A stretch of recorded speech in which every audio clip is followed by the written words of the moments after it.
अवांजी समातुन ताईं radio voice of Sindh London.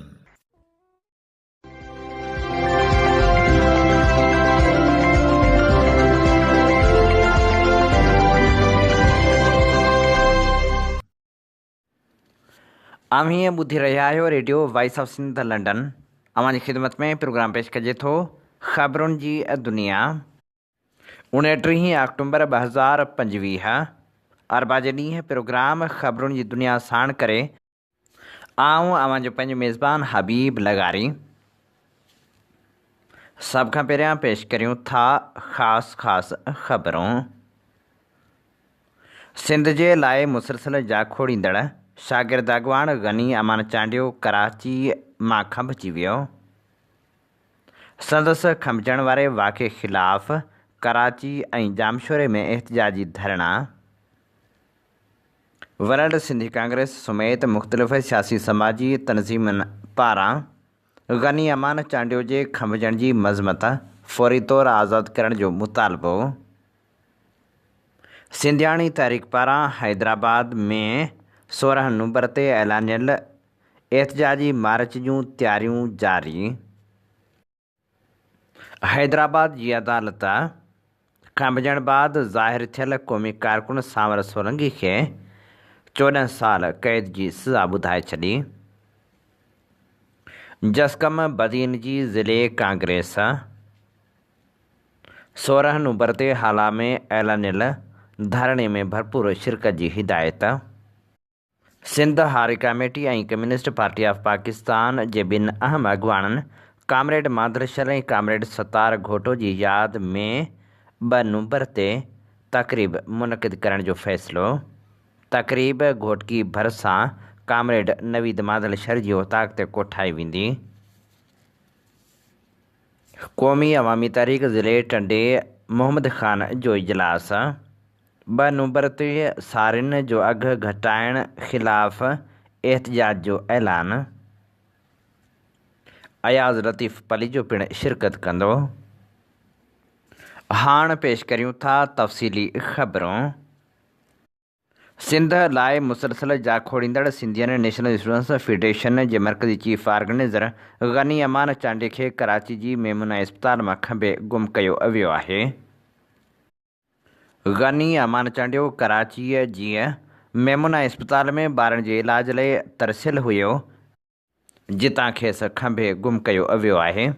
संदसि खंभिजण बाबति गनी अमान चांडे जी भेण ॿुधायो त साथियो मां सिंधु अमान चांडियो जीअं त गनी अमान चांडियो अॼु अल मेमुना हॉस्पिटल शाहराए कायदीन रोड वटि 2 नंढड़ियूं जेके आहिनि मुसलसिल 2 महीननि खां वठी तकलीफ़ में हुयूं, ट्विंस हुयूं, दाख़िल हुयूं।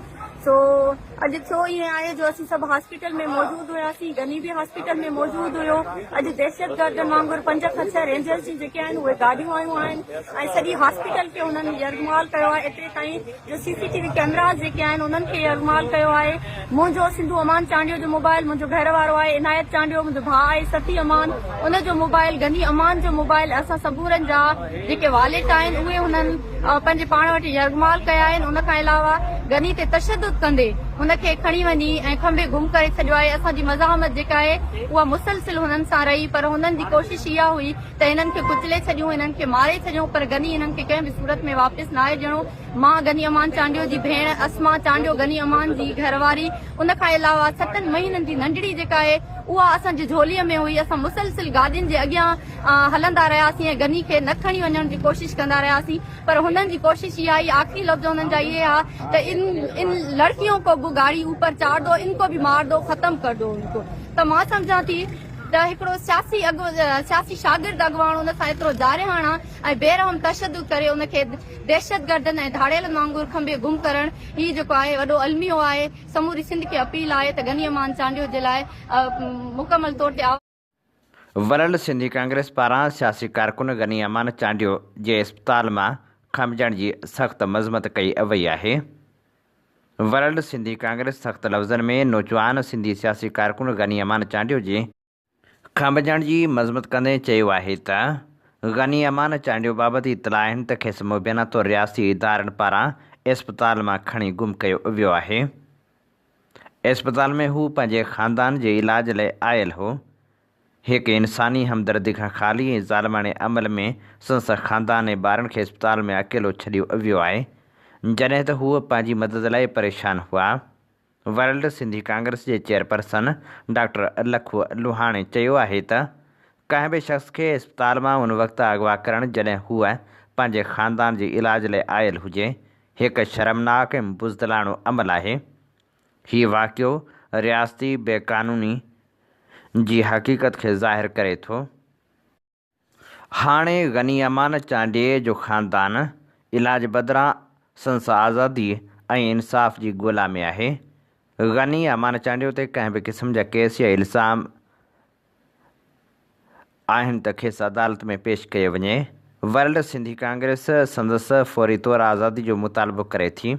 जेकॾहिं इख़्तियारनि बाबति को केस आहे त केस अदालत में पेश कयो वञे ऐं क़ानूनी हक़नि ताईं रसाई ॾिनी वञे। हीअ अगवा रियासत पारां ज़बरदस्ती गुमशुदगियुनि जी मुनज़म पॉलिसी जो हिकु ॿियो ॾुखो ईंदड़ मिसाल आहे, जेको सिंध जे माण्हुनि खे ख़ौफ़ में रखण लाइ जारी आहे। वर्ल्ड सिंधी कांग्रेस हिन गैर क़ानूनी अमल जे फ़ौरी ख़ात्मे ऐं ज़िम्मेवारनि ख़िलाफ़ एहतसाब जो मुतालबो करे थी। असां आलमी इंसानी हक़नि वारनि तनज़ीमुनि खे अपील करियूं था त हू हिन संगीन इंसानी हक़नि जी भञकिड़ी जो फ़ौरी नोटिस वठनि ऐं इख़्तियारनि ते दॿाउ विझनि त हू सिंध ऐं पाकिस्तान में ज़बरदस्ती गुमशुदगियुनि जो सिलसिलो बंदि कनि। गनी अमान चांडियो जे खमिजण ख़िलाफ़ कराची में पिणु एहतिजाजी मुज़ाहिरो करे धरणो हंयो वियो, जंहिंजी अॻुवाणी गनी अमान चांडियो जी भेण सिंधियन नेशनल कांग्रेस जो अॻुवाण सारंग जोयो ऐं ॿिया करे रहिया हुआ। उन मौक़े ते ख़िताब कंदे सारंग चयो त फ़ौरी तौर ते गनी अमान चांडियो खे आज़ादु कयो वञे। जेकॾहिं गनी अमान चांडियो खे आज़ादु न कयो वियो त एहतिजाजी तहरीक जो दाइरो वधायो वेंदो। ही सिधी सी दहशतगर्दी आहे, ही गुंडा ॾींहं राति जी तारीख़ुनि खे छॾे हाणे ॾींहं ॾिठे जो सरेआम उन्हनि जे वारसनि खे तशदुद करे, उन्हनि जी तज़लील करे, ऐं नंढड़ी मासूम नियाणियूं जेके आहिनि अस्पताल में दाख़िल आहिनि उन्हनि जी परवाह करण जे बजाए उनखे गेले खंभे खणी विया आहिनि। जॾहिं रड़ियूं करे चऊं पिया त बाबा हुन ते जेकॾहिं को एलिगेशन आहे, तव्हां वटि को वारंट आहे, तव्हां वटि को बि सबूत आहे त उहो पेश कयो, तव्हां हुनखे अदालत में पेश कयो या FIR जी कापी ॾेखारियो। पर बग़ैर FIR जी कापी ॾेखारण जे, बग़ैर वारंट जे ॾेखारण जे, बग़ैर को प्रूफ ॾेखारण जे गुंडनि ऐं दहशतगर्दनि वांगुरु नियाणियुनि जी तज़लील करे गनी अमान खे खंभे गुम कयो आहे, जेको इंतिहाई दहशतगर्दी वारो अमल आहे जंहिंजी असां पुरज़ोर मज़म्मत कयूं था ऐं असां रियासती इदारनि खे ख़बरदार था कयूं त गनी अमान चांडियो अकेलो न आहे, सॼी सिंध हुन सां गॾु आहे।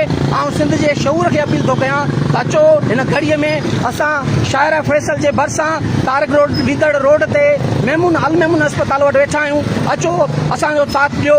असां हिननि इदारनि जे ख़िलाफ़ जेको आहे न सिर्फ़ु पटिशन कंदासीं पर उन्हनि जे ख़िलाफ़ सख़्तु सॼी सिंध में एहतिजाजी रदअमल ॾींदासीं। Voice for missing persons of Sindh पारां पिणु गनी अमान चांडियो जे खमिजण वारे वाक़े जी मज़म्मत कंदे एहतिजाज जो ऐलान कयो वियो आहे। जारी कयल बयान में वाइस फॉर मिसिंग पर्सन्स पारां ॼाणायो वियो आहे त सिंध अंदरि मुसलसल इंसानी हक़नि जी लताड़ थी रही आहे। जबरी गुमशुदगी में तेज़ी सां वाध आई आहे। रियासत जे हिन अमल जी मज़म्मत कजे थी। ताज़ो रियाजी शागिर्द सियासत जे अॻुवाण गनी अमान चांडियो खे कराची जे अस्पताल मां खंभे गुम कयो वियो आहे। असीं इंसानी हक़नि जे तनज़ीमुनि ताईं पंहिंजी ॻाल्हि खे वरजाईंदासीं ऐं उन्हनि खां घुर कंदासीं त सिंध अंदरि रियासती ॾाढ ख़तमु करे वारसनि खे हिन ज़ुल्म मां निजात ॾियारी वञे।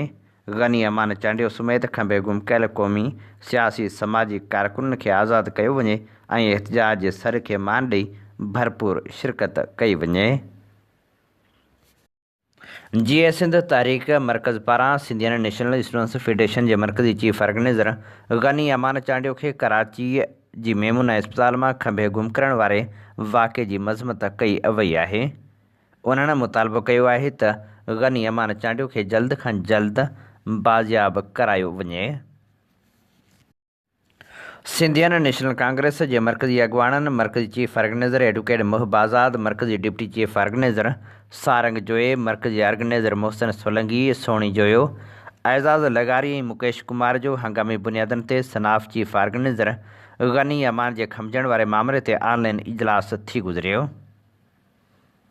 अॻवान चयो त सिंधियन स्टूडेंट्स फेडरेशन जे चीफ ऑर्गेनाइज़र गनी अमान मुसलसल 3 महीननि खां पंहिंजे नियाणे जे इलाज लाइ कराची जी अल मेमुना इस्पताल में आयल हो।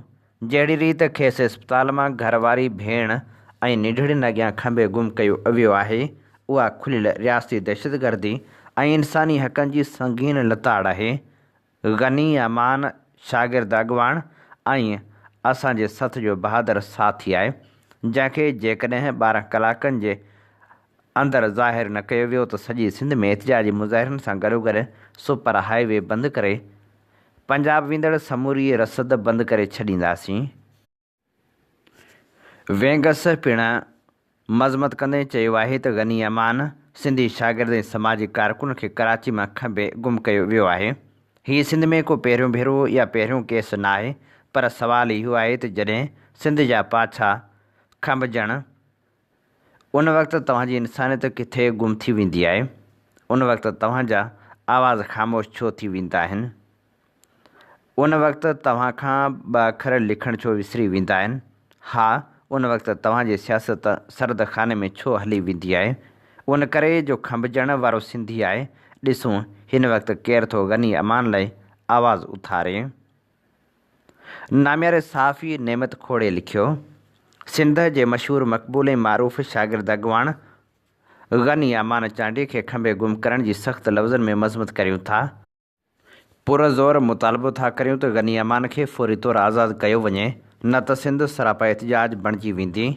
मालूम थियो आहे त सिंधियन नेशनल कांग्रेस स्टूडेंट्स फेडरेशन जो चीफ ऑर्गेनाइज़र गनी अमान चांडियो कराची में खंभजी वियो आहे। 1.5 महीनो अॻु गनी अमान जे घर में 2 जाड़ियुनि न्याणियुनि सभिता ऐं भूमि जो जनम थियो, जिन जी पहिरें ॾींहं खां तबियत ठीकु न हुई। गनी अमान जूं न्याणियूं कराची जी मेमुना इस्पताल में दाख़िल आहिनि, जेका शारा फैसल ते वाक़िअ आहे। न्याणे जो इलाज हलंदड़ आहे त संदन पीउ खे खंभे गुम कयो वियो आहे। उहो वाक़ियो अॼु अङारे ॾींहुं शाम जो तक़रीबन 5 वॻे पेश आयो। इस्पताल में गनी अमान सां संदसि वनी आसमा, भेण सिंधु अमान, भाउ सफ़ियुल्लाह ऐं भेणियो इनायत बि मौजूदु हुआ। मालूम थियो आहे त गनी अमान खे खंभण वारनि में वर्दी पोश बि शामिल हुआ त सादा कपिड़ा पहिरियल पिणु। उन वक़्तु न्याणियुनि पंहिंजे वस खां वधीक मज़ाहिमत कई, पर गनी अमान उहो चई मुस्कुराईंदो रहियो त सिंध लाइ क़ुर्बानी ॾियण जो वक़्तु अची वियो आहे, हलो त हलूं था। सिंध जो शऊर सम्झे थो त हीअ का क़ानूनी कार्रवाई न, सरासर ॾाढ मुड़सी ऐं गुंडा गर्दी आहे। गनी अमान ते को केस आहे त उनखे क़ानून मूजिबि गिरफ़्तार करे सघिजे पियो, पर लॻे थो त हिन मुल्क जे धारियुनि मुड़सनि तारीख़ मां कुझु बि कोन सिखियो आहे, न ई वरी सिखण जे मूड में आहिनि। उहे पंहिंजे मुल्क जे क़ानूनी आइन खे पाण लताड़े रहिया आहिनि। असां हमेशह घुर करियूं था त मुल्क जे क़ानूनी आइन ते अमल करियूं, पोइ बि असां गद्दार ऐं हू जेके सदाईं क़ानूनी आइन खे सरेआम लताड़नि था, उहे वरी मुल्क जा मालिक। असां हिन अमल जी सख़्त लफ़्ज़नि में मज़मत करियूं था, मुतालबो करियूं था त शागिर्द अॻवान गनी अमान खे फ़ौरी तौरु आज़ादु कयो वञे। सिंध शागिर्द सभा पारां चयो वियो आहे त सियासी शागिर्द अॻवान सिंध नेशनल स्टूडेंट्स फेडरेशन जे मरकज़ी चीफ ऑर्गेनाइज़र गनी अमान चांडियो खे रियासती इदारनि पारां कराची में संसद भेनरनि जी तज़लील खां पोइ गिरफ़्तार करे गुम कयो वियो आहे। गनी अमान चांडियो जी गुमशुदगी जी मज़मत कंदे हुन वधीक चयो त हिन मुल्क में मज़लूम क़ौमनि जे बाशऊर सियासी अॻवाननि ऐं कारकुननि, ख़ासि तौर ते बाशऊर सियासी शागिर्द अॻवान खे हमेशह रियासती जबर जो निशानो बणायो वियो आहे।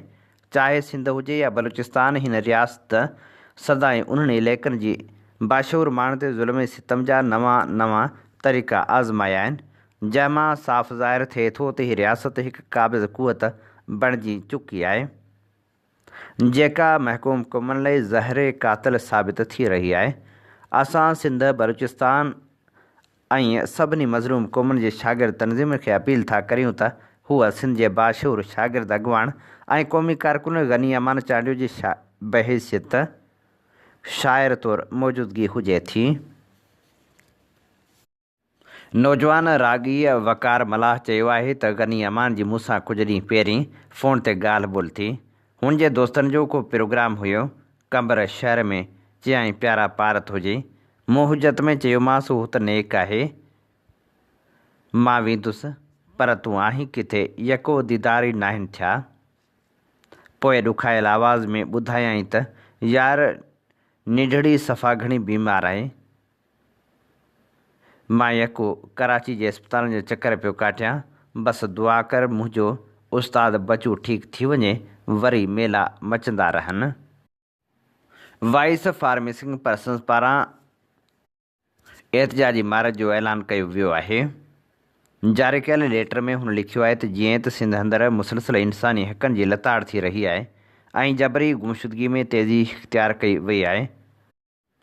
गनी अमान खे खंबे गुम करण वारे वाक़े ख़िलाफ़ जिते कराची में एहतजाजी मुज़ाहिरो कयो वियो, उते जामशोरे में पिणु एहतजाजी मुज़ाहिरो कयो वियो। गनी अमान चांडियूं जे वारसनि पारां जामशोरे में एहतजाजी मुज़ाहिरो कयो वियो। गनी अमान चांडियो जे खमजण वारे वाक़े ख़िलाफ़ जिते कराची में एहतजाजी मुज़ाहिरो करे धरणो हंयो वियो हो, उते जामशोरे में पिणु एहतजाजी धरणो हंयो वियो हो। उन मौक़े ते गनी अमान चांडी जी अमड़ मुतालबो कयो त फौरी तौर ते मुंहिंजे पुट खे आज़ादु कयो वञे। गनी अमान जी अम्मा आहियां, मां अम्मी आहियां गनी अमान जी। हिन महिल बेगुनाह मुंहिंजे पुट सां जेको कुझु थियो आहे ऐं मुंहिंजे अंदर में आहे त मूंखे चुप करणु नथी अचे। तव्हां पुट हुयो, बचा आयो हे, मीडिया वारा आहियो, मुंहिंजो आवाज़ जेको आहे त उथारे न आहे, न पर के बम कोन टोड़िया अथसि, के माण्हू कोन मारी अथई, के गाॾियूं कोन उटलाई पई, कुझु बि मुंहिंजे बचे न आहे कई। मुंहिंजो बेगुनाह जेको आहे त खणी अस्पताल मां पंहिंजा बचड़ा जेको आहे त इलाज जे लाइ खणी। सिंध तरक़ी पसंद पार्टी ज़िले बदीन जे ज़िले काउंसिल जो इजलास पार्टी सेक्रेटरी होत खान गाॾई जी सदारत हेठि बदीन में थी गुज़रियो। इजलास में मुख्य मेहमान तौर कादर चन्ना डॉक्टर सुमार मंगरियो शिरकत कई। इजलास में ज़िले जी सियासी तनज़ीमी सरगर्मियुनि जूं रिपोर्टूं पेश कयूं वियूं। पेश कयल रिपोर्टुनि जे बहस मुबाहिसे खां पोइ अदालत उन्हनि जी मंज़ूरी ॾिनी। ज़िले काउंसिल जे इजलास में ईंदड़ हिकु साल हेठियां ज़िले उहिदेदार चूंडिया विया। सदर शाहनवाज़ शाल, नायब सदर Ali Haider Panwar, general secretary Mohammad Aslam Mahdo, joint secretary Punal Nizamani, मालियात secretary Syed Gul Mohammad Shah, information secretary सुमर खान दलवाणी ऐं राबता सेक्रेटरी मोहम्मद हनीफ़ जाट चूंडिया विया। चूंडियल उहिदेदारनि खां होत खान गाॾही हल्फ़ वफ़ादारी वरितो। इजलास खे होत खान गाॾही, कादर चन्ना, डॉक्टर सुमार मंगरियो, शाहनवाज़ शाल ऐं ॿिनि अॻुवाननि ख़िताब करे चार चंड लॻाए छॾिया। Sindh united party union council Ahmed Bughio जो इजलास यूसी सदर भाई खान उमरानी जी सदारत हेठि यूसी आफ़ीस नवाब वली मोहम्मद ते थी गुज़रियो। इजलास में सियासी समाजी सूरत हाल जो जाइज़ो वरितो वियो। वधंदड़ बदअमनी ते नोटिस पिणु वरितो आहे। जॾहिं त इजलास में फ़ैसिला कया विया त सिंध यूनाइटेड पार्टी यूसी अहमद पारां प्रेस कॉन्फ्रेंस वसीले इलाइक़े में वधंदड़ बदअमनी ख़िलाफ़ तहरीक हलाइण जो ऐलान कयो वेंदो। इलाइक़े में बदअमनी जो मुतासिर थियल माण्हुनि खे गॾु करे उन्हनि खे पिणु तहरीक में शामिलु कयो वेंदो। इजलास दौरान फ़ैसिलो कयो वियो त सिंध यूनाइटेड पार्टी यूसी अहमद पारां सुभाणे प्रेस क्लब वसीले इलाइक़े में वधंदड़ बदअमनी ख़िलाफ़ तहरीक हलाइण जो ऐलान कयो आहे। Sindh united party UC PK Chandio जी गरजाणी तालके सदर मोहम्मद अयूब खोसो जी सदारत में थी गुज़रे, जंहिंमें तालके नायब सदर यासीन मलाह, तालके इंफॉर्मेशन सेक्रेटरी बादशाह उनड़, यूसी सदर सुबान उनड़, शौकत मलाह समेत दोस्तनि भरपूर नमूने शिरकत कई। गरजाणी में यूसीअ जे ख़ाली उहिदनि ते अक्सरियत राय सां मुक़ररियूं कयूं वियूं। सेक्रेटरी जावेद मलाह, इंफॉर्मेशन सेक्रेटरी एजाज़ बिरोही मुक़ररु पार्टी जी वाद विझले अहम फ़ैसिला पिणु कया विया हुआ। क़ौमी अवामी तहरीक जो ज़िले इजलास सदर हाशिम कोबर जी सदारत में थियो। General secretary Hanif Bagrani, Ali Mardan Rind, advocate Akash Rind, doctor Manzoor Rind, मरकज़ी अगवान अल्ताफ़ ख़ासकेली, मरकज़ी निगरान अशरफ पलीजो, इरशाद बागराणी, सिंधियाणी तहरीक जी अगवान आदियामना कुंभर ऐं ॿिया अगवान शरीक थिया। इजलास में फ़ैसिलो कयो वियो त 2 नवंबर ते आचर ॾींहुं सारियुनि जो अघु घटाइण, मंशात खां पुलिस पारां पंहिंजो हिसो खणी वञणु, सिंध हारी कमेटी ऐं कम्युनिस्ट पार्टी ऑफ पाकिस्तान जे ॿिनि अहम अॻुवाणनि कामरेड मांदल शहर ऐं कामरेड सतार घोटो जी यादि में कॉर्पोरेट फार्मिंग ख़िलाफ़ हारी कॉन्फ्रेंस मुनक़िद करे रहिया आहियूं। गुज़िरियल 15 महीननि खां सेंट्रल जेल हैदराबाद में कूड़े केस हेठि क़ैद क़ौमी कारकुन सावर सोलंकी खे 14 साल सज़ा ॿुधाई वई आहे। यादि रहे त क़ौमी कारकुन सावर सोलंकी खे हैदराबाद मां 16 अगस्त 2024 ते रिहाइशी इदारनि पारां खंभे गुम कयो वियो हो, जॾहिं त 5 किलो चरस जो कूड़ो केस लॻाए खेसि सेंट्रल जेल हैदराबाद मोकिलियो वियो हो। सिंधियाणी तारीख़ तरफ़ां 16 नवंबर ते हैदराबाद सिटी गेट खां प्रेस क्लब ताईं ऐलानियल सिंध दुश्मन मनसूबे सिंध खे टुकड़ा करण जी साज़िश कॉर्पोरेट फार्मिंग मैदनी वसीलनि ते धाड़नि क़बीलाई दहशतगर्दी कारोबारी ऐं औरतुनि ते ज़ुल्म वारनि वाक़िअनि ख़िलाफ़ एहतजाज रथियल हो, जॾहिं त जंहिंमें इलाइक़े वासियुनि पिणु वॾे अंग में शिरकत कई हुई। साफ़ी एडीशर जे नाहक क़त्ल ख़िलाफ़ पुरअमन एहतजाज में ॾोह बणिजी वियो।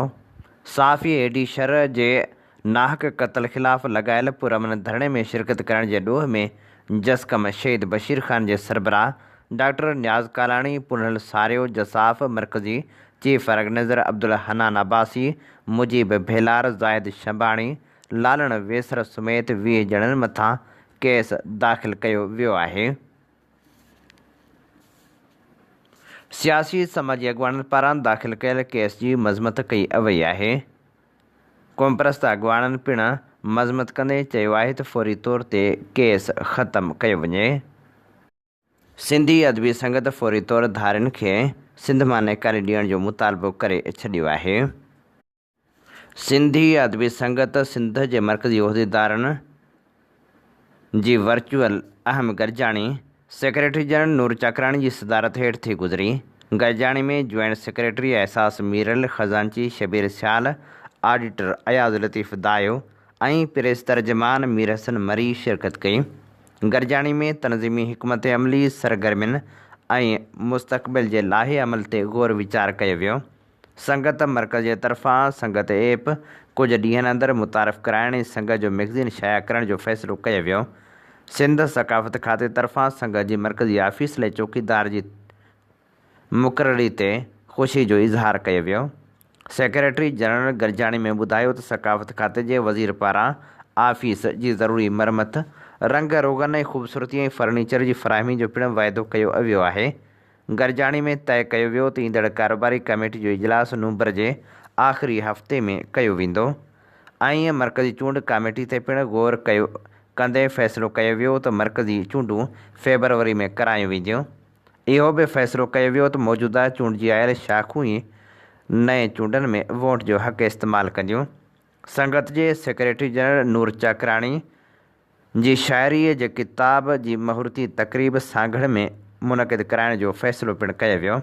गॾिजाणी में संगत जे उहिदेदारनि अफ़गाननि वारे मसइले ते सख़्त गणती ज़ाहिर कंदे उन जी निकाली वारे अमल खे मज़बूत ऐं मरबूत करण जो मुतालबो कयो ऐं चयो त सिंध मां अफ़गाननि जी लोध खे मुकमल निकाले ॾेई स्पेशल टास्क फोर्स जोड़े उन जी कड़ी निगरानी कई वञे।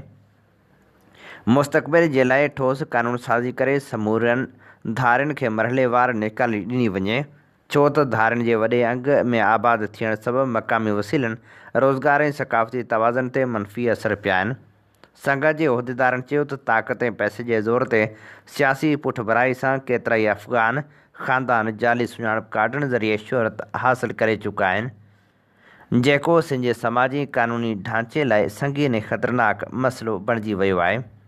सिंधी अदबी संगत सिंध जे उहिदेदारनि, क़ानून लागू कंदड़ इदारनि ऐं सिंध जे वागधड़ियुनि खां मुतालबो कयो त हू न सिर्फ़ु उन्हनि धारियुनि जी आबादकारी ख़िलाफ़ कार्रवाई कनि, पर उन्हनि माण्हुनि ख़िलाफ़ बि क़ानूनी क़दम खणनि जेके सिंध जे मुख़्तलिफ़ इलाइक़नि में हथियारनि जी खेप पहुचाइण सां गॾु मंशा जे कारोबार में मुलविस थी सिंध जे नौजवाननि जो मुस्तक़बिल बर्बाद करे रहिया आहिनि।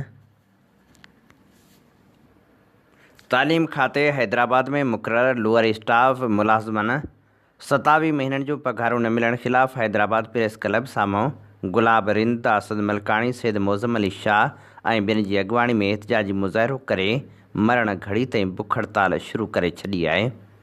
अॻवाननि चयो आहे त 2021 में जारी थियल तालीम खाते हैदराबाद जे लोअर स्टाफ जे लाइ इश्तिहार आयो हो, जंहिं मूजिबि नौकिरियुनि लाइ दरख़्वास्तूं जमा कराइण बाद 2022 में इंटरव्यू वरिता विया हुआ। 2023 में ऑफर ऑर्डर जारी करे मुख़्तलिफ़ स्कूलनि में उमेदवारनि खे नौकरियूं ॾिनियूं वियूं, पर उन अरसे दौरान 27 महीना गुज़रण बावजूदि पघारूं जारी न कयूं वियूं आहिनि, जेको निंढनि मुलाज़िमनि जो मुआशी क़त्ल आहे। हुननि चयो त असां तालीम खाते समेत सिंध हुकूमत खे दरख़्वास्त ॾेई चुका आहियूं, पर पघारूं जारी नथियूं थियनि। हुननि चयो त पघारनि लाइ मरण घड़ी ताईं एहतिजाजी बुख हड़ताल शुरू कई, जेका पघार न मिलण ताईं जारी रहंदी। हुननि PPE चेयरमैन बिलावल भुट्टो ज़रदारी सिंध जे वॾे वज़ीर सैयद मुराद अली शाह खे अपील कई त 27 महीननि जूं रहियल पघारूं जारी करे इंसाफ़ कयो वञे। चंबड़ भरिसां ॻोठ मियांदाद रिंदे जे रहावासी पोरियत ॾेवजी कोल्हे संदसि घरवारी गौरी ऐं ॿियनि एहतिजाज कंदे ॿुधायो त 12 साल अॻु संदसि न्याणी जमना खे राजू खानाणी वासीअ विरजी कोहली जे पुटु शंकर सां परणायो, जंहिंमां खेसि 4 ॿारनि जो औलाद आहे। कुझु ॾींहं अॻु असांजी न्याणी जमना जे मुड़ुसु शंकर कोहली ऐं संदसि वालदेन कारां जो इल्ज़ाम हणी तशदुद कयो हो ऐं मुसलसल 10 ॾींहनि जे तशदुद खां पोइ जान बचाइण मुश्किल बणिजी वई हुई। जान बचाए अव्हां वटि पहुती आहियां। मुंहिंजे मुड़ुसु मूंखां मुंहिंजा 4 ॿार, जंहिंमें 1.5 महीने जी न्याणी बि शामिल आहे, उहे खसे वरिता आहिनि। नसीराबाद तालुके जे UC मुरादी जे रहवासियुनि पारां तरक़ियाती कमनि में नज़रअंदाज़ करण ऐं बुनियादी सहूलियतनि जी खोट ख़िलाफ़ UC चेयरमैन आबिद पंवर ख़िलाफ़ एहतिजाज कयो वियो। एहतिजाज जी अॻवानी अब्दुल कादिर आमिर कलहड़ो, फयाज़ सरहो, निज़ामुद्दीन झतियाल, सदाकत कलहड़ो ऐं अली नवाज़ खोसो ऐं ॿियनि दाहिंदे चयो त UC मुरादी सहूलियतुनि खां महरूम आहे। हर महीने लखें रुपयनि जी बजट करप्शन जे वर चढ़ी वञे थी। UC जे काफ़ी ॻोठनि में बिजली जो निज़ाम दरहम बरहम आहे। तरक़ियाती मनसूबनि लाइ आयल फंड हड़प कया वञनि था। हुननि मुतालबो कयो त फौरी तौर ते मसइला हल करे बुनियादी सहूलियतूं मुहैया कयूं वञनि। लाड़काणी शहर जे मुराद वाहण पाड़ जे रहवासियुनि तरफ़ां 1.5 महीनो अॻु पुरअसरार नमूने गुम थी वियल 15 वरनि जी नीगर जे ॻोल्हा जे लाइ काल्ह ॿिए ॾींहुं बि एहतिजाज जारी रखियो वियो।